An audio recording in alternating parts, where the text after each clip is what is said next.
went to set up my shot and put the broccoli stalks down, and the chickens like them. These are the broccoli stalks that I just pulled off our heads of broccoli that are ready in the garden, which is awesome. I have a whole bunch of different stages of the broccoli. The broccoli heads are significantly smaller, in my experience, when you grow them in the garden. They're not like the monstrous ones that you buy at the store, but the taste is incredible. So I think the chickens are... Come on, try, Rod.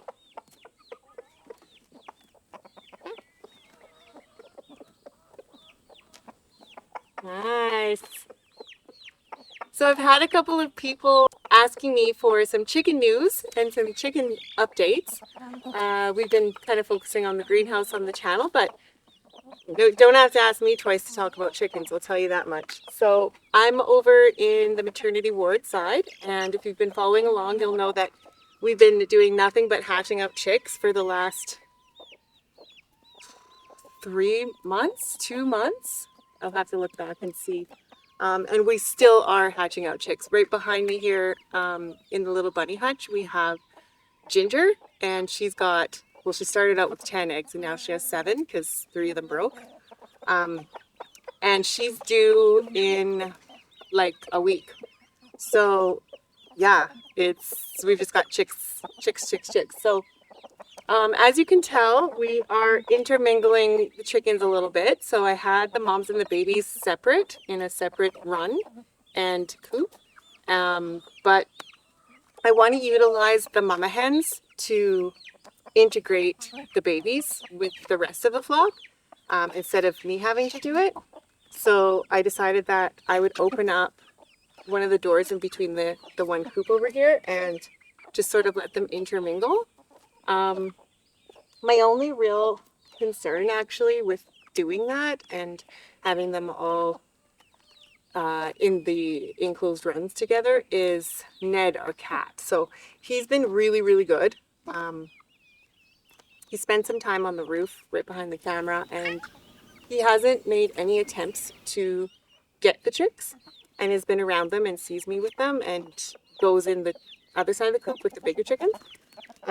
But some of these chickens are really little chicks are still really tiny, and again I want to utilize the mom's protection with Ned and to teach Ned that. Oh, Rod, that's your son, bro. Gentle, Rod.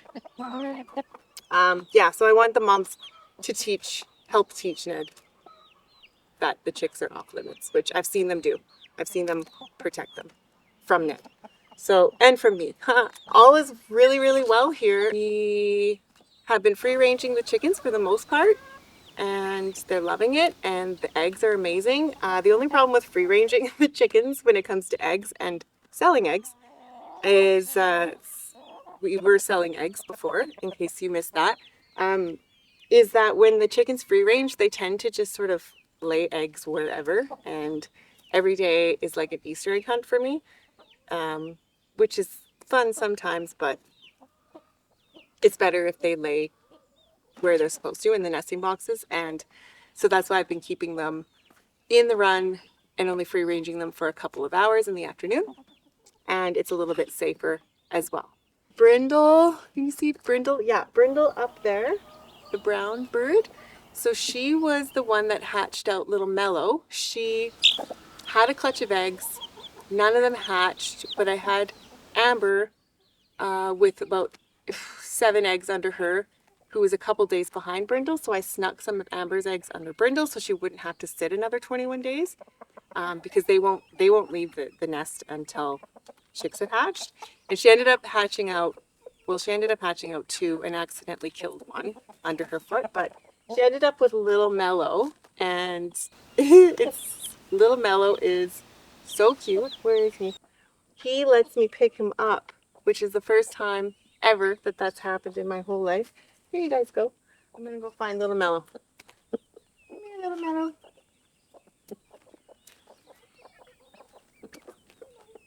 Yeah. Oh, he comes. He comes right up to me and lets me pick him up.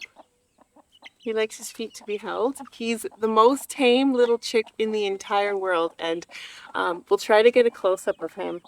But the cool thing is that he is the exact markings of Speckles, who is Brindle's daughter. So Speckles is one of our newer hens, so I think was one of her eggs that hatched. So the way I figure it, Brindle is the grandma of that chicken. Anyway, that's just me being weird. Yeah, so a couple of the bigger chicks here we are giving to our friends down the road who just started their chicken journey. And oh, little Peanut, who was the tiniest little chick that had the two moms, both of his moms abandoned him when he was super tiny. So Brindle, who I just talked about, has adopted him, which is the cutest thing ever.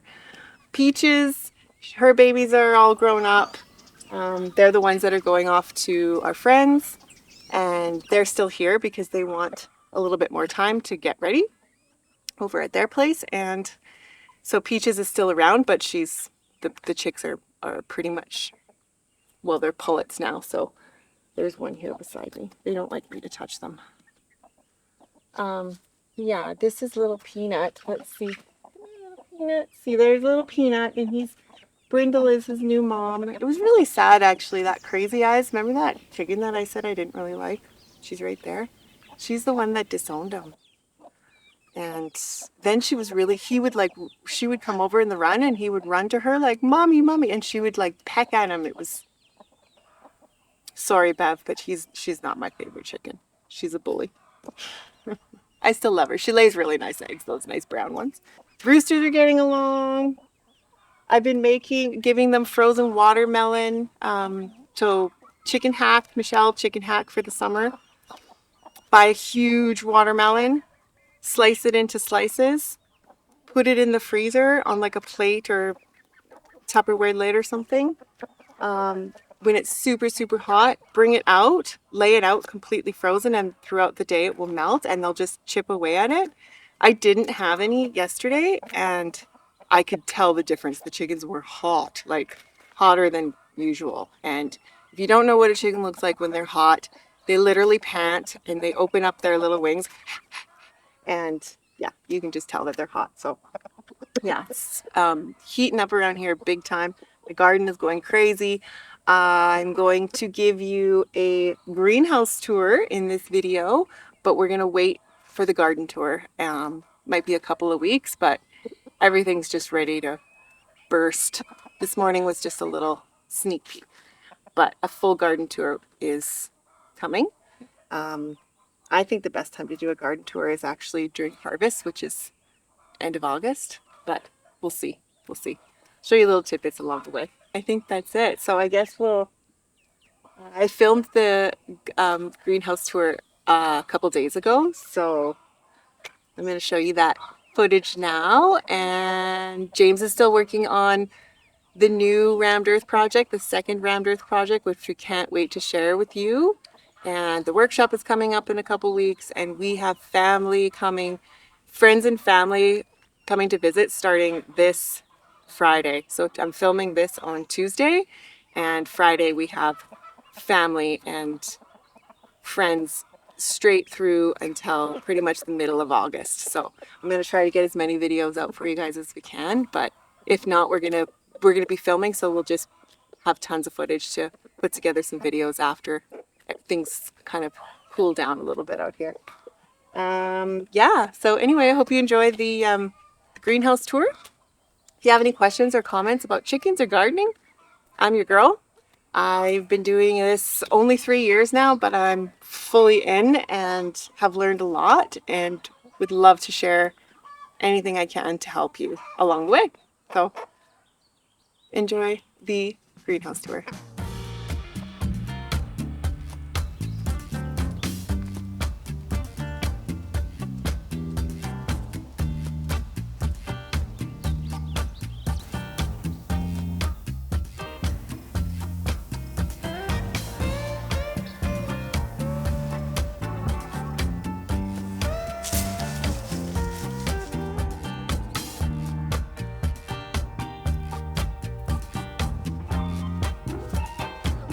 Looks nice. nice actually.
Welcome to my greenhouse. Come on in, I'd love to give you a tour. Welcome to my 2024 greenhouse tour.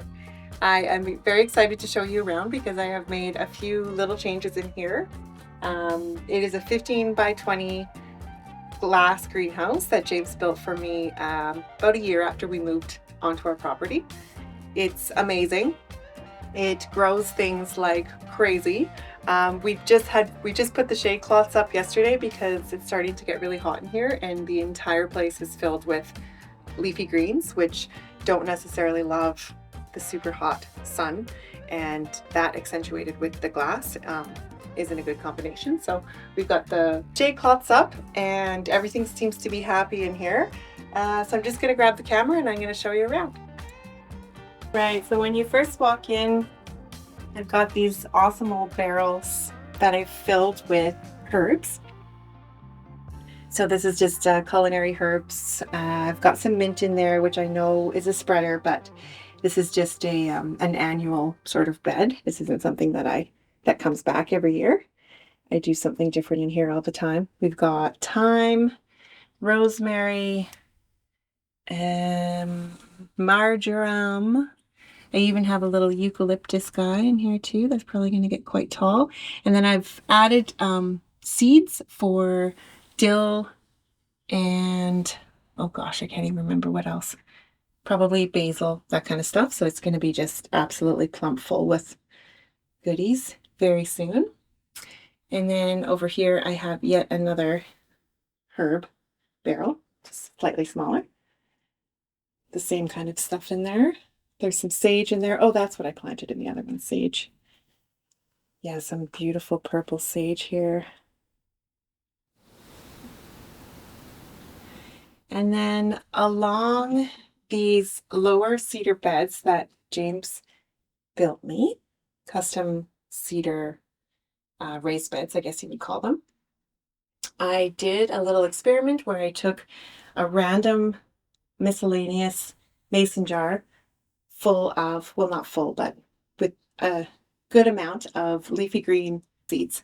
And I scattered them through here and just to see what would happen, as well as some herbs. And it's turned into this glorious salad bowl that I come in with a bowl and some scissors every night, just chop some out, throw it in a bowl, and then you've got basically an entire salad ready to go. It's been awesome. And they are just pumping out. This side is primarily arugula and mustard greens. These purple guys are really nice. Mustard greens, really, really delicious. I snuck in some cabbage as well, some purple cabbage. Little tomato plant in there. So it's just kind of a mishmash of things. I usually do things pretty methodically, but this year I'm going a little crazy, so I'm liking it so far. These are just some flower pots that I put together that will eventually make their way out into the yard. There's some nasturtiums in there, and I planted some seeds in this one of black-eyed Susans. So once they're fully bloomed, I can put them somewhere safe outside where hopefully the chickens and the deer won't eat them. But I like to get them started inside the greenhouse. I've got my strawberries here in this barrel. They're not producing yet, but hopefully they will. And just some cute little knickknacks. I picked up this old vintage picture from a friend's house that they had just moved in Fernie, and I just thought it was cool. Thought I'd put it in the greenhouse. And then before we had our raised cedar planter beds in this back corner, and I found that it wasn't the greatest growing corner because it's just sort of tucked away. It doesn't get a ton of sun, and quite frankly, I just have so much room to grow stuff here, so I didn't necessarily need those beds. So I've turned it into a cute little chill space with some stumps. This is the cutoff from when we put in the post in the geothermal greenhouse. So these huge round stumps that are seats, and a little one down here for my feet. And then this guy is a little halfy stump that James cut for me, so it's my little coffee table. And a cute little vintage ashtray and vintage vase with some dried flowers from last year. And yeah, a couple of seats with some cushions. And over here we have the center row of lower cedar beds, which has been here since the beginning. I usually put tomatoes all along in here, and I found last year they didn't actually do that well. They didn't bear a lot of fruit. So I ended up doing something different. I completely replenished all the soil in here with fresh composted manure. And I've planted more leafy greens. So I'm succession planting a little bit here. Got some dill in the middle.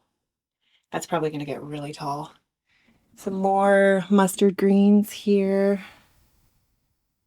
And just flowers in behind in this. This is a broken plant pot that I like to kind of repurpose and reuse things. So that one cracked. So I just have it as a little divider in the bed. And I have some, I think those are going to be, oh no, I can't remember the name. I'll remember it later and put it in a caption. It's a flower. It's a beautiful tall cut flower. And this is a cool, I think this is I showed you guys this. Jojo was very interested in this in a previous video. This, I think, is a moose skull that I've hung, and I've got one of my indoor house plants sort of weaved in through it. And to be perfectly honest, I don't think it's loving it out here. It's a little bit too hot perhaps, but we'll see how it does. But I think it looks really cool like that. And then up here, I've got my old vintage boxes. I love old vintage boxes, in case you haven't figured that out yet. And I've made them into little planter boxes. So I've put my flowers in there, and there was already this little shelf that we had used for tomato trellising last year. So that worked quite well. And I do have, these are, I think I've got 4 or 6 tomato plants here. These are the tomato plants that I started inside, that you guys watched me start inside from seed. These are the ones that I've chosen to keep in the greenhouse, and they are doing phenomenally. I put up this plastic kind of trellis this year instead of the strings, and I think it's not as natural looking as the twine that I had before, but I think it's going to do the trick. Yeah, I don't see any little tomatoes on here yet, but I do see flowers, which is a good sign. And then I've got my sweet peas coming up the post here. They are flowering, but I don't see any peas yet. Oh, no. Yeah, there's some pretty little flowers here.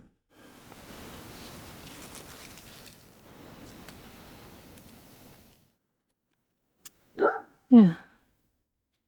It's a good use of space, I think. And then I love just old wood like that's been just naturally weathered by being outside. And I've got those as little decorations here. Just some interesting looking wood.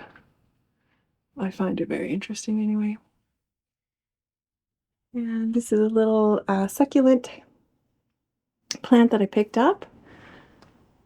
Got hanging in a terracotta holder with the macrame. Still a sucker for that. It's old 70s macrame stuff. Can't help it.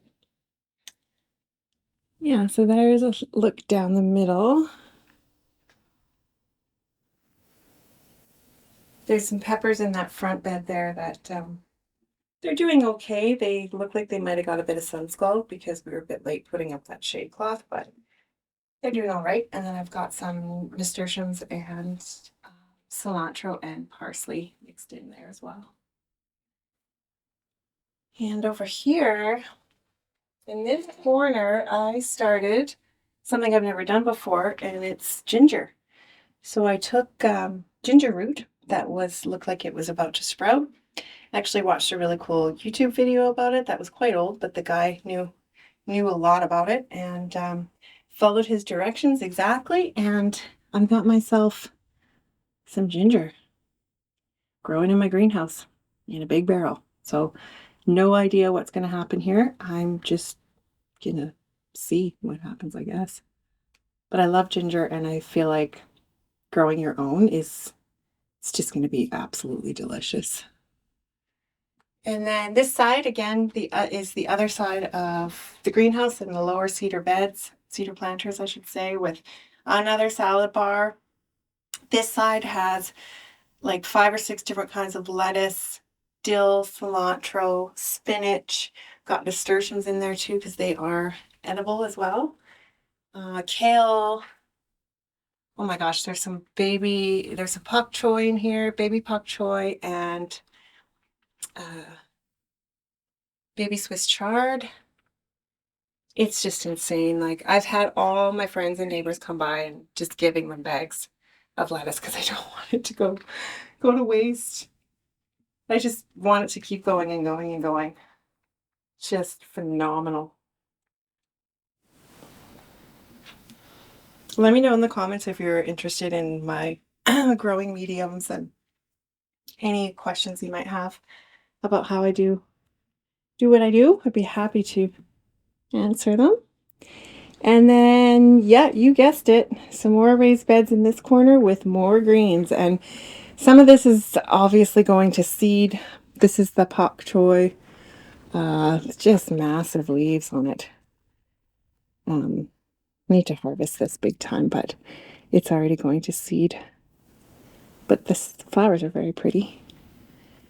Same with the spinach. In here is going. This is arugula that's gone to seed, but boy, did we enjoy this when it was going strong.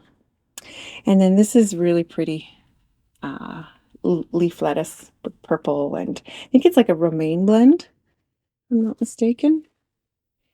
Super delicious. And then I've got some radishes, sneaky little radishes in here. Beautiful.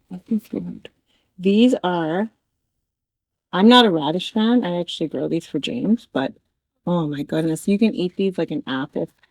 They are absolutely delicious.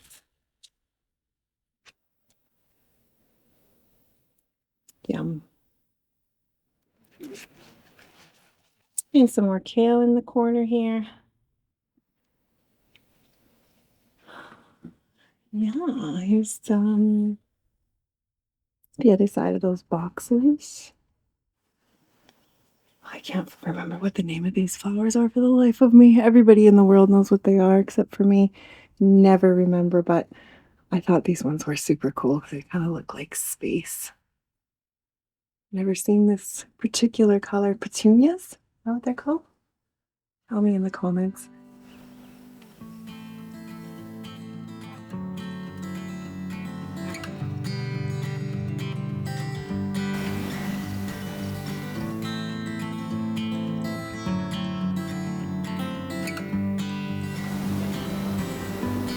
Can't believe we did this all without interruptions from the animals. I'm starting to get worried actually.